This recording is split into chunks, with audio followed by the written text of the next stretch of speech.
এই ভিডিওতে আমি নেটফ্লিক্সে মুক্তি পাওয়া আরিয়ান খান পরিচালিত নতুন web series bats of Bollywood নিয়ে কথা বলবো। ব্যাটস অফ বলিউডের গল্পটা কি একদমই নতুন, নাকি বলিউডের সেই চিরচেনা ফর্মুলাকে আমাদের সামনে নতুন মোড়কে তুলে ধরা হয়েছে? আমার মনে হয় সিরিজটা দুটাকেই খুব স্মার্টলি হ্যান্ডেল করেছে।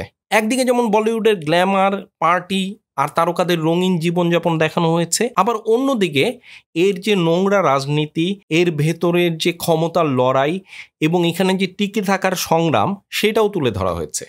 নাম তো শোনাও। গল্পটা হয়তো একদম নতুন না, কিন্তু এর যে ট্রিটমেন্টটা আছে সেটা একদম ফ্রেশ।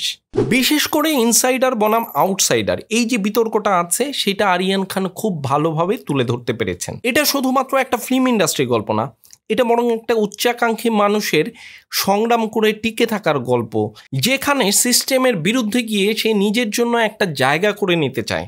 আমার কাছে গুরুত্বপূর্ণ মনে হয় এখানে আরিয়ান শুধুমাত্র যে ইন্ডাস্ট্রি নিয়ে স্যাটায়ার করেছে এমন না, ইন্ডাস্ট্রির গল্প বলার যে ফর্মুলা সেটা নিয়েও স্যাটায়ার করেছে। অ্যাকশন, রোমান্স, সিনেমাটিক ডায়লগ সবই এখানে আছে, কিন্তু এটা আবার আমাদের মধ্যে কোনো বাড়তি ইমোশন তৈরি করে না। যখনই আমরা দেখি যে ইমোশনটা একটু জমে উঠছে, তখনই তিনি সেখানে বাধা দেন আর এমন কিছু করেন যে ব্যাপারটা ফানি হয়ে ওঠে। सोच मत इडली सांभर या वड़ा पाव। वड़ा पाव। क्या यार